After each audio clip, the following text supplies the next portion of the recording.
Welcome to Inside Design with Kandrac and Kole. This podcast is a conversation between two business partners, Joanne Kandrac and Kelly Kole. Join us for a lively conversation about all things interior design, from current projects, trade show experiences, worldwide travel, what's in, what's out, and all the challenges and wins they've had running their successful design business. Whether you're a seasoned interior designer, new to the industry, or a creative enthusiast, you will walk away with insightful information, newfound inspiration, and a smile on your face after listening to these two. And here they are, Joanne and Kelly.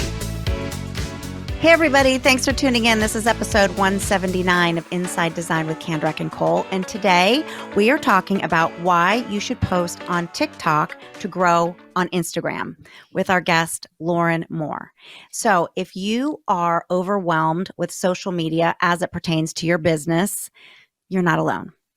We have, as you know, a full service design firm running and a very busy podcast schedule, and we do all of our own social media.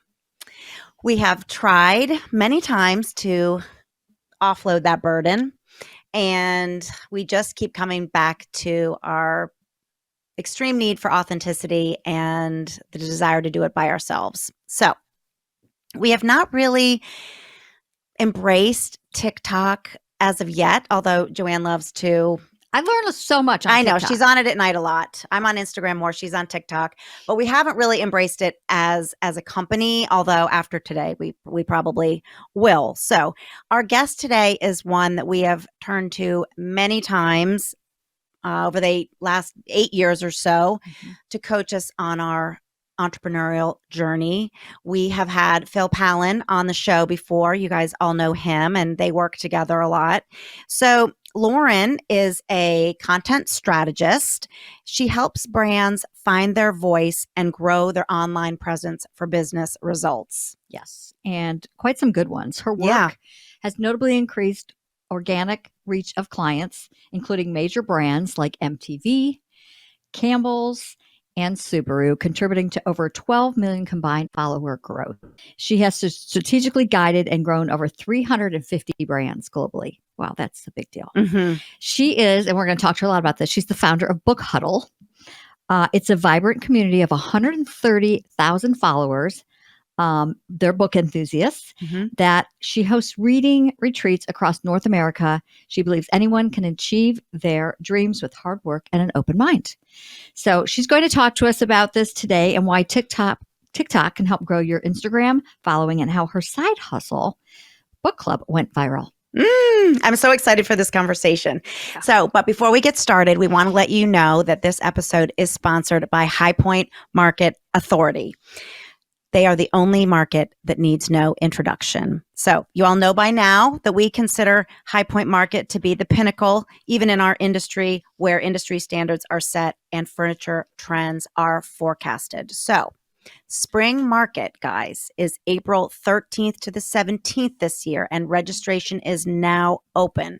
So seriously, you got to go register early, get your hotels early, get organized early. Everything happens for Market early. If you wait till the last minute, it just gets super difficult. So we have some big announcements to share direct from the source. Okay. The first one is, and I'm so excited, the Goo Goo Dolls will be the headline band for the Sunday night concert. So that is going to be so fun. Yeah. Remember when we used to stay at the infamous Red Lion and we would hear the concert from our bedroom? But I do miss that. It's like being at a small venue. Yeah. I mean, It's amazing. Everything. Yes. That's going to be a really good one. Yeah. The next thing that just came out is that Bunny Williams is one of 3 keynote speakers that they're going to have. And she is in the Sunday at 3 p.m. slot. So I wouldn't miss that if I was a designer by any means. And then there's 2 other big keynote speakers, like I said, and a little birdie told us that there may be an encore performance of a certain Magnolia Network star returning to the High Point stage. So that's all we can say about that right now. But lots to look forward to for High Point Market this spring. So like I said, make sure you go and register. Go to highpointmarket.org and If you guys have any questions, if you're unsure, if you're scared, if you don't know what to do, just shoot us an email at podcast@kandrac-kole.com. We're happy to help you out and show you the way. So yeah, thank you, High Point Market. Yeah. And also, we should make note that we have some episodes all about High Point Market. Oh, yes, if you want that's to listen, right. You might want to write these down. Episode 158, 166, and 172. Yeah, that's good. Yeah, listen to those. So welcome, Lauren. Thank you so much for having me. Yay! So to get started, tell us a little bit about yourself and your life working with crazy Phil Pallen. Oh my goodness. Well, my career trajectory has really, really been quite an adventure, and a great one at that. So I have known Phil Pallen, who is a brand strategist, since my second day of university in Canada. And this was back in 2006. Phil and I were introduced by someone that we had met on the first day, and we quickly swapped credentials. He was like, I was head prefect at my high school. And I was like, well, I was student council president for 2 years. Quickly became fast friends. Ditched the person who introduced us, and we were basically inseparable ever since. So Phil and I always worked on different projects over the years, when we were in university, and I couldn't really make up my mind about what I wanted to study because I've always been a big learner. Loved reading, loved, again, learning about new topics. And I've just was kind of jumping around from degree to degree because everything sounded fantastic when you love to learn. And Phil was really the first person who noticed and told me that I had a talent for writing. So Phil was doing some sort of presentation. I can't completely remember what it was, but he asked if I could help him with the script. And I had never done any type of writing before, but it came really naturally to me and I loved it. And then from there, Phil was like, maybe you should try writing for the school paper. I feel like you'd be great at that. And I did, and I loved it. And I ended up actually winning an award for the paper in a year. And from there, I was like, well, this is my calling. Like, I've always been a huge reader, and I'd never thought of myself as a writer, but I quickly transferred into the English program, got a degree there, and that kind of solidified my love for reading and writing in more of an official way. So after that, long story short, I moved to New York City, got a bunch of different writing internships. I worked as an editorial intern for Daily Candy. I'm not sure if you remember that publication. Yes. And Phil was at Full Sail University getting his master's in entertainment business. And this was at the height of Charlie Sheen's social media internship search. Gosh, I don't know remember if you've heard that? about this. Yes. Oh, yes. Mm-hmm. Yeah. Phil told us the story. Yeah. Yeah. So I won't rehash it. I guess I would encourage people to listen to Phil's episode if they can, because he gets into the details. But basically, I saw it and said, I think you should go for this. It ended up quickly taking off. And we did a really successful campaign together where I was behind the scenes writing and strategizing. Phil was the face of all of the videos and of the campaigns, got over 150 different international media appearances. And we both didn't know what we were doing. Facebook business pages had existed for 2 days at that point. But I was like, yeah. But I was like, wow, this is really fun. And social media requires writing skills. So maybe I should try going for a social media job. And from there, I applied to a job at MTV to head up social media at a division called MTV World. And I got that job. And that really kind of sort of set the trajectory of the rest of my life, where I would be kind of fusing my love for writing and also for strategizing and building community. I love to hear people's stories. Yeah. Right? I mean, it's just, you hippity hop, and then all of a sudden you are. And a lot of times, and the stories are great. It's one person. Yeah. And that one person was Phil. Absolutely. Well, he was our one person. Well, Lauren and Phil together. That's why we have our podcast. If you go back and you listen to episode 1, it was because of them. He's changing lives. That's right. Yeah. Phil has a really incredible talent of spotting potential in people when you're not even aware of it yourself. I truly, truly never thought of myself as being good at writing. I mean, in a way, I still don't really. I'm always battling imposter syndrome with things like that. But Phil, we all. Yes, absolutely. But anyway, so I kind of jumped from experience to experience, working at big corporations, helping to grow their social media. Ended up moving to to an agency that had some pretty significant clients, like multi-million-dollar accounts, and I headed up the social media there. And all the while, I was working mornings, evenings, and weekends with Phil, freelancing with him. And particularly when I was at that big agency, I was seeing just the millions of dollars that companies were paying to get help with social media, to get help with design, to get help with their websites. And then I was seeing the quality of work that Phil and me were putting out together. And I thought that there was an opportunity where we could provide agency level work, or even potentially better than agency level work, but at a reasonable price point. And I was also seeing the rise of individual accounts on social media, and thought there was really, really an opportunity for personal branding in particular. There was no other agency that provided any insight on personal branding. And quite frankly, there still really isn't. It's still a pretty new field. Strangely, yes. Yeah. Yeah, it's interesting. There's managers for personal brands, but there's not really agencies that develop personal brands, at least in the way that Phil Palin Collective does. So I remember I asked Phil if he wanted to meet for happy hour one day, because we were both living in California at the time. And I had all my my points prepared, and I thought through what I was going to say. And I was like, I think I should quit my job, and I think I should join you full time. And Phil said, no, how am I going to pay you? He's like, I can barely afford to pay myself. And I was like, we'll figure it out. That's a way to get a job. I think you should hire me. Yeah, exactly. And I was like, we'll figure it out. Don't worry. It'll be totally fine. And Phil said, no. And then I think I lasted about 3 weeks. And then I was finally like, look, I quit my job. We're going to figure this out, and we're going to do this. And then 8 or 9 years later, here we are.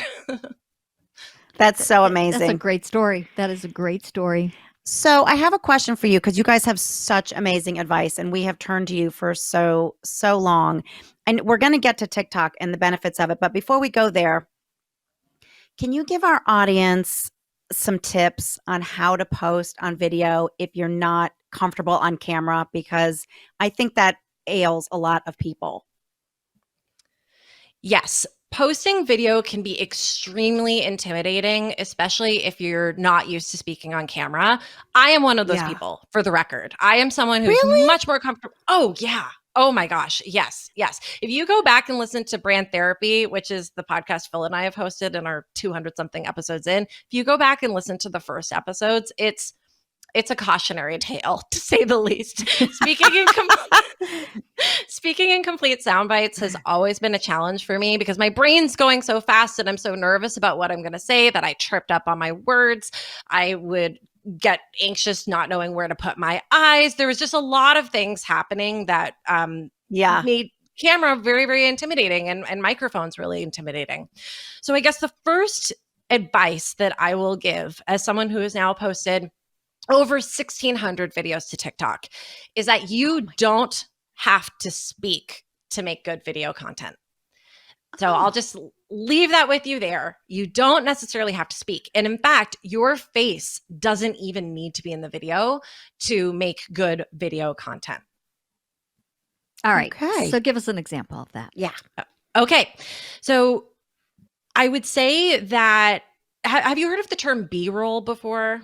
Yeah. Filler videos where you're not talking. Yeah. So it's more atmospheric. So let's say you do a walk every morning, as I do every morning. Did it this morning too. And you see, you're walking through your favorite park, or you see some nice flowers on the street, or something that just makes you stop and think, this is nice. Get out your camera, film 10 seconds, and you can just keep your phone still and just film that object or that setting or that environment for 10 seconds. And that can be the background of your video. And you can just put text on top of it with a motivational quote, with a reflection, with a question for people. You can ask people to weigh in on something. You don't have to be talking to create engaging video content. Some of my most viral posts on TikTok are ones where I'm not speaking at all. I'm just writing. And I would say that probably the majority of my videos are about a 6 to 7 second loop. And some of them have 4 million plus views. Others on Instagram now have over 11 million views. And I'm not talking. What? Yeah. So tell people when they get to a post like that where there's all kinds of writing. I don't know, Phil, if you can pull up Lauren's TikTok. You mean Russ? I mean, Russ. Did I just ask Lauren to pull up her own? No, you asked Phil, who's not even Phil. here. No, Sorry. you just called me. You just called me Phil, but that's okay. That's the highest compliment you can receive, Russ. I do right. take that as a compliment. Okay. Well, so Russ, I'm not sure you can pull up Lauren's TikTok. You might not be able to. But anyway, I don't think it's I called can. See, you Okay. caught All right, no me problem. off We'll talk through guard. it. I did. I'm sorry. It's okay. So tell people, Lauren, when they get to a post or a video on they see all that writing, how do they read it? Sometimes it's small, or you know what I'm saying? Mm-hmm. Like, what's the best way to read something that has a lot of text? Yes. Legibility is key on TikTok. There is something called clear mode that you can turn on where basically all of the comment icons and like icons and follow icons disappear and you can just scroll and just watch the video as is. However, when you're posting, I would not make the assumption that people are in clear mode when viewing your content. So for that reason, you want to make sure that your text is centered and there's a lot of space around the edges of your text and it can't go too far down. The only way that you can get good at this is with practice. But after you post something, take a note of if there are any overlaps between the text that you intended to go on the video and the caption at the bottom or your profile picture on the right. Note that and try to avoid touching those like overlapping spots the next time you do text. Now, something that's really cool. If that happens, should you delete it and say, I screwed up, or should you leave it up? I would leave it up. I would definitely leave it up. The part of why I love TikTok is because it moves so fast. So the consequences of doing a bad post are very, very slim. So I would view it as a learning opportunity. Just like anything else. I mean, you're not going to start out perfect. You really kind of just have to do it right and learn as you go along, because people aren't going to remember those first. Yeah. So I interrupted you. I think you were going to say it's a funny thing. Well, I was just going to say that, and actually, let's just go back to the idea of creating bad content.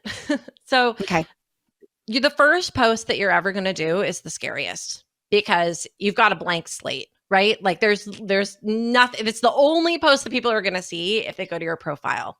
And the sooner you can accept that your first post is probably going to be bad, the sooner you can get used to viewing social media as more of an experiment.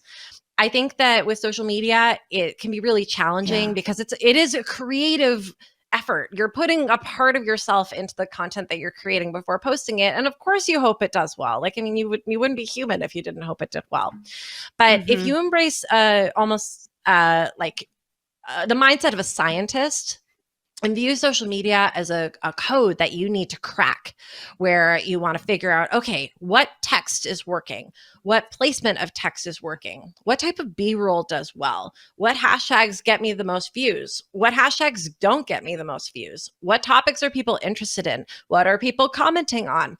If you really approach every single post as an opportunity to learn what is and isn't working, it kind of makes social media fun because it's like solving a puzzle every time you post and you're following a hunch and trying to bring that hunch to like a positive outcome. I think like anything, you got to almost get out of your head and not worry that people are seeing it and taking it as personally as you are. I mean, you see so many people. Oh, that's good advice for me because I totally get in my head. Nobody's looking at you probably that closely. Yeah, I completely agree. And especially in TikTok, if you think about the way that the algorithm works and how many millions of people are posting every single second, someone's going to see your post and probably in the span of, like hundreds of more posts, they'll see another post by you. Like you're a very, very, very small blip on someone's radar. And what I love about TikTok is it's really an exercise in figuring out how to capture attention. And that's why I feel like anyone who wants to grow on Instagram should really put their efforts into posting on TikTok first, because to succeed on TikTok, you have to know how to grab people within a microsecond. And that naturally parlays into Instagram.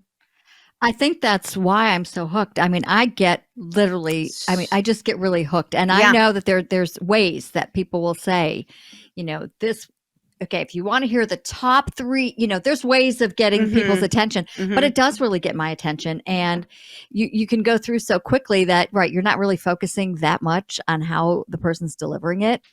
But that's interesting that you say to go on TikTok to grow Instagram, because you wouldn't think so. Now, Kelly and I mean, we've been doing our social media for a long time. We, I guess, are considered micro very We only have a little over 7,000 followers on Instagram. But they were very organically grown. Yeah. We have huge, authentic engagement. So we're proud of that. But I've often wondered, like, all these years in, like, why don't we have more followers? It seems crazy to me. And maybe you're going to help us with that today. Sure. So can I tell you something wild? Yes.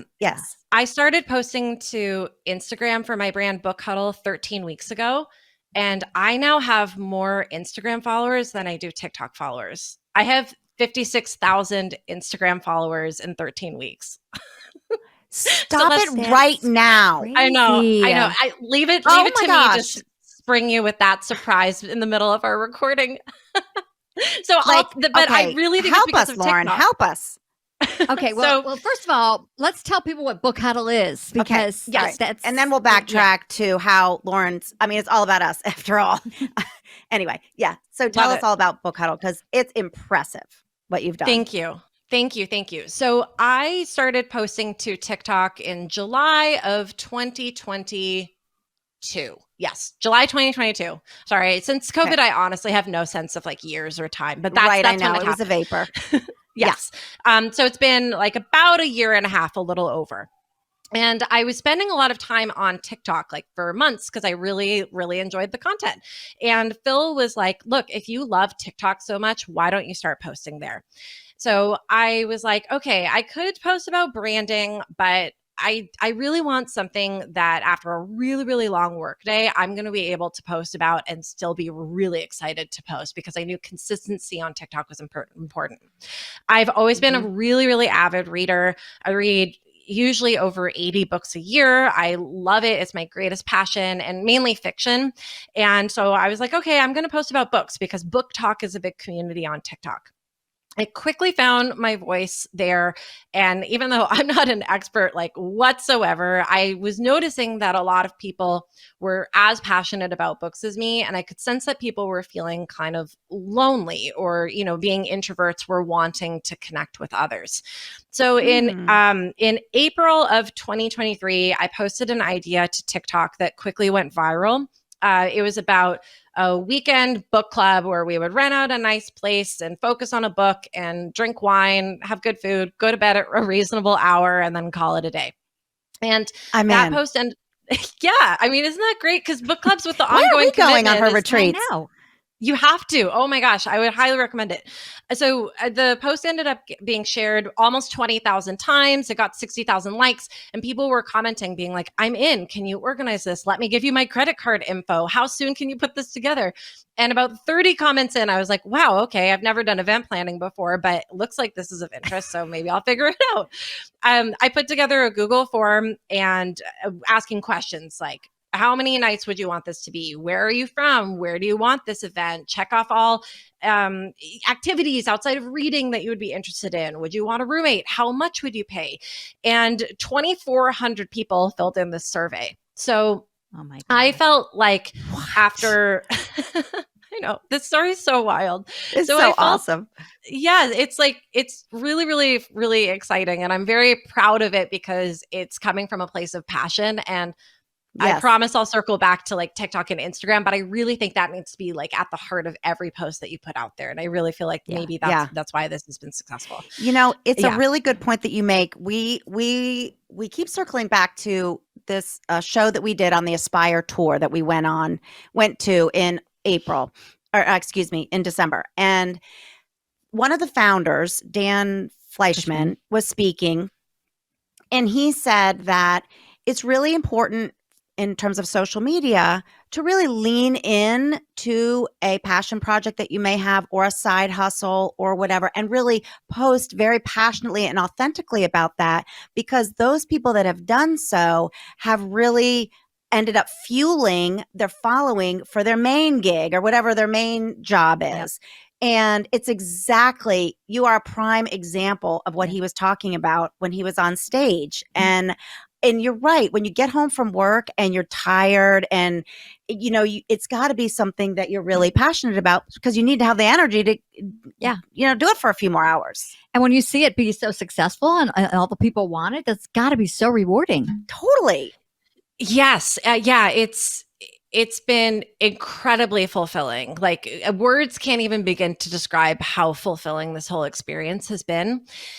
Since I got all of those like interested people in the retreats, I quickly got to work. I felt like I had a really good chance of selling tickets to my first retreat, given the volume of people that filled in that really, really dense survey. I created a Patreon where people could essentially pay a membership fee to get early access to retreat tickets. And I think it was something like 75 people paid to get early access. And so I felt good about selling initially 30 tickets, but then I ended up increasing it to 40 for the first one. So, it's been pretty amazing. Like I've sold 3 reading retreats now, and all of them have sold out. The first one sold out in 37 hours. The second one sold out in 28 hours. And the last one, which had 50 tickets, sold out in 26 hours. So it's been pretty amazing, pretty wild. Also TikTok. You better watch out. Lauren's going to hit the road. Oh gosh, I'm not sure. But yeah. When was the first one? The first one, the tickets went for sale in June, like end of June of 2023. And then the retreat happened the final weekend of October in 2023. And you wouldn't believe it. So 5 people left in the middle of the first retreat to go get, and I'm not joking, tattoos of the Book Huddle logo. Like permanent tattoo, like real tattoos. Real permanent tattoos. Yeah. That is the biggest referral that you could ever get in the whole wide world. Yeah. And I think it was so you were cool. in it to win it. It freaked me out a little bit. I'm not going to lie, because I was like, am I going to be doing these forever? Does that mean that I've like signed a blood oath and need to do this forever? And is my logo really good enough? Yeah, exactly. But it really kind of cemented things for me within that moment, is that even though Book Huddle is just about reading books, it's actually about so much more than reading books to the people who are part of this community. It's about feeling seen for who you are. It's about being in a safe space where you feel like you can bring your whole authentic self and be respected and also show respect to others. It's about having a passion that really speaks to who you are as a person. It's about a love for travel and new experiences. And again, it's about like books, which is like a common sort of language that's spoken between like all of the people who attend there. And so amazing. I bring this up because I really think to grow on social media, people focus so much on content, and content, like there's no question, it's like a necessary part of the equation, but creating a sense of community is paramount if you want to grow online. People need to see your account and go, I belong here. These are my people. I can be myself here, and I can share my thoughts and my opinions, and I'm going to be received well here. That is such a huge point. Yeah. Wow, that's really impressive. Yeah, that really is. Thank you. So how exactly have you pushed people to Instagram from TikTok? I started completely from scratch. So I haven't been pushing anyone from TikTok to Instagram. I actually just connected my Instagram profile to my TikTok account yesterday. I hadn't even remembered to do that. So my Instagram account really, really started from scratch. Now, of course, there were people who were attending the retreats who were wanting to tag the account and post the stories while they were at the first retreat. So that's why I started the Instagram account, was right before that first retreat. But I've really started from scratch. the reason why I recommend figuring out TikTok before posting to Instagram is because 99% of the content that I put on my Instagram Reels, I have already put on TikTok even months ago, or I'm posting to TikTok at the same time. So the content difference is pretty much next to none. Sometimes I'll do like a carousel on Instagram of memes. Like I do a lot of Taylor Swift memes. But other than that, it is using TikTok content on Instagram. TikTok, there's kind of an insider joke on TikTok that Instagram is like a few weeks or a few months behind the times on TikTok. There's like all these memes on TikTok about that.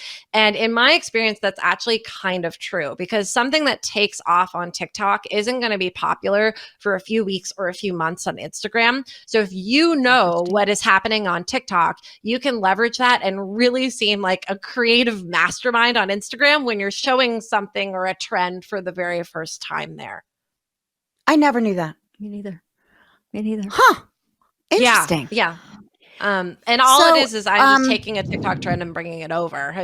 I'm not creating like trends myself, really. I'm just aware of what's going on there.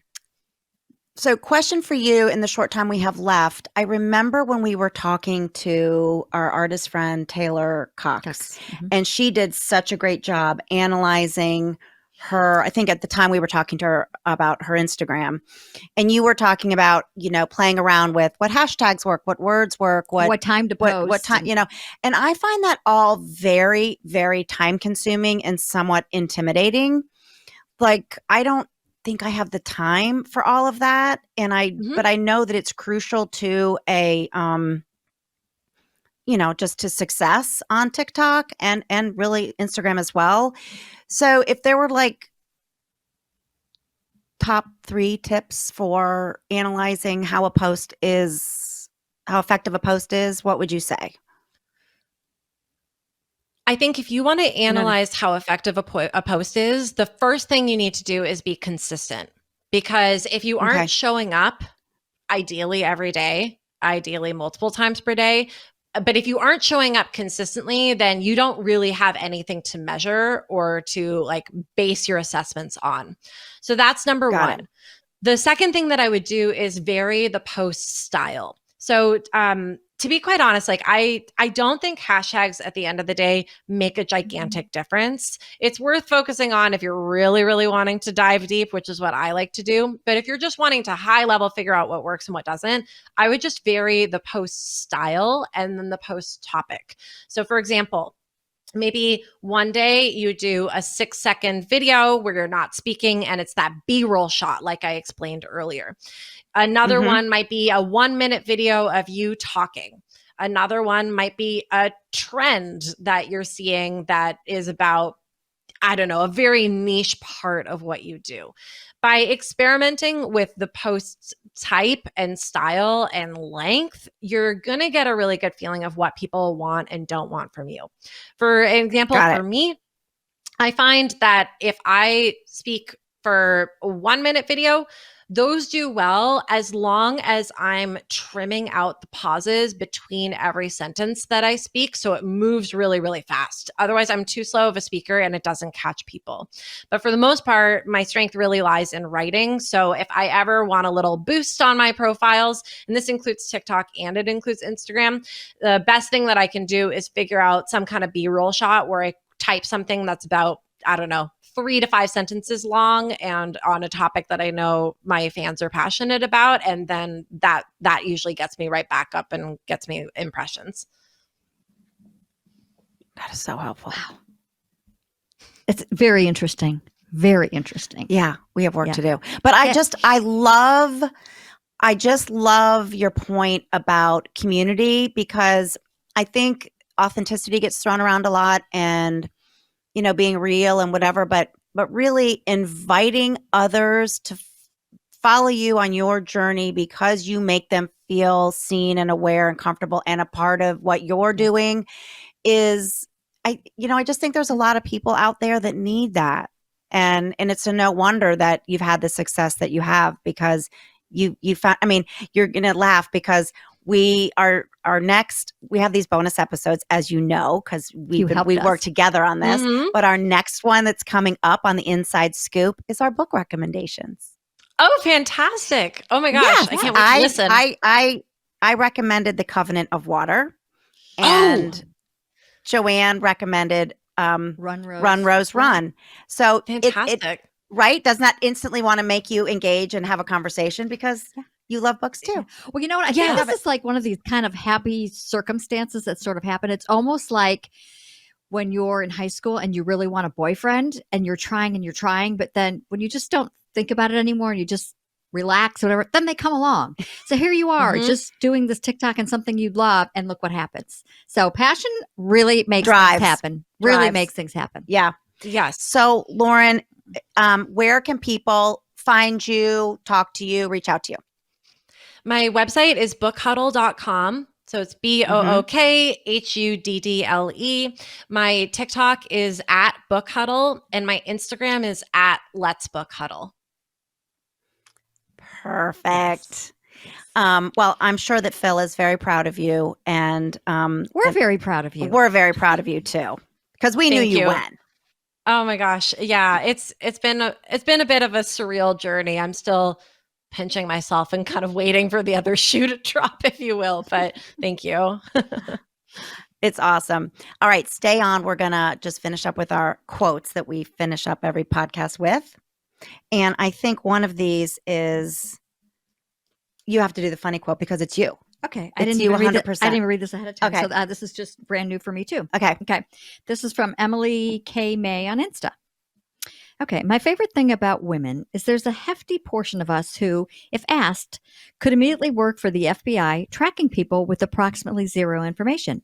His first name is John. He works in sales on the East Coast. Here's his entire family tree. Yeah, I'm quite the researcher. She is. I mean, you give her a little bit of information, and I'm gonna go find out all about it. All right, here is the serious quote, and I posted this. I shared it on our story, and my girlfriend responded. She's like, "That is so you." So I figured I should read it. I buy things that beautify my life. If I'm having a bad day, I can boil water in a beautiful kettle, make coffee in a gorgeous cup, stir it with a cute teaspoon, sit on a lovely couch in a living room that smells divine. What a tragic day, but look at this teaspoon. It's so true. And that's from Christine Lindstrom on Insta. Yeah, I love that. I love that too. That's what I do. Yeah. A good smelling, hand soap. Like it just beautifies your day. That's right. All right. Well, Lauren, thank you for joining us. This was so fun. We could talk about this for so long. So we appreciate you coming on. Great stuff. Thank you so much for having me. Yeah. And such an honor. Check her out on Book Huddle. Yeah. Check her out. So thank you, High Point Market Authority. And stay tuned next week for the Inside Scoop coming out. And on our book recommendation. Yeah. And we very much appreciate you listening. Thanks, everybody. Bye. Bye. Join Joanne and Kelly for a new episode every other Friday as they continue to explore the nuances of the interior design business with the goal of informing, inspiring, and entertaining their listeners. See their work at Kandrac-Kole.com and engage with them on Facebook and Instagram at Kandrac Kole.